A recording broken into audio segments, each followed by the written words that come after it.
All right, I'm pretty sure everyone watched All-Star Weekend this past weekend, and honestly, I think it was a waste of time for everybody. The best event, in my opinion, was probably the three-point shooting contest. That was at least a little entertaining. The skills contest was okay. Dunk contest was decent. Mac McClung, he did a great job. His dunks were amazing. And then Stephon Castle, he did a very good job as well. I just think we need some bigger names in that event because it's All Star Weekend and having a rookie and a two-way player, that's not going to cut it and it's not going to get the viewership that you probably want to achieve during this weekend. And then we have the All Star games themselves.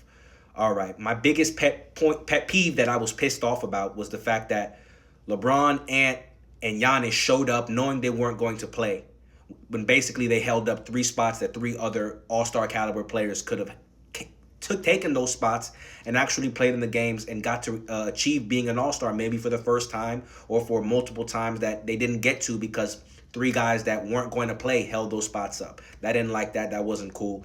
They should do better for that because they knew they weren't going to play.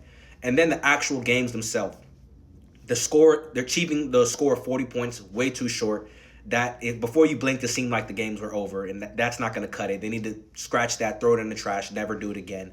And then from the last game, the from all the entertainment ideas that were going on, the commentary, the obsessive commentary, all the TV commercial, it was too much going on, and it seemed like there was a lack of focus on the actual game that people were there to watch. And they need to redo All Star Weekend period because if this is going to be the product they continue to show us for years, you might as well just cancel the event and just give them their All Star selections, give them the break, and then resume with the season.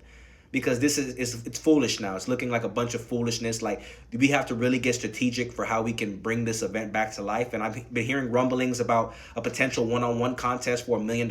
I do not like that idea at all because your favorite players are going to duck that contest. They're not going to be willing to put that on the line to have players say they're better than them one on one. And there's going to be guys that ultimately just say, I'm not a one on one guy. I'm not playing. So I just think there's too much that can go wrong with that. I think, if anything, you go back to the East and the West and you incentivize them financially even more. Make the winners maybe receive $5 million each per player.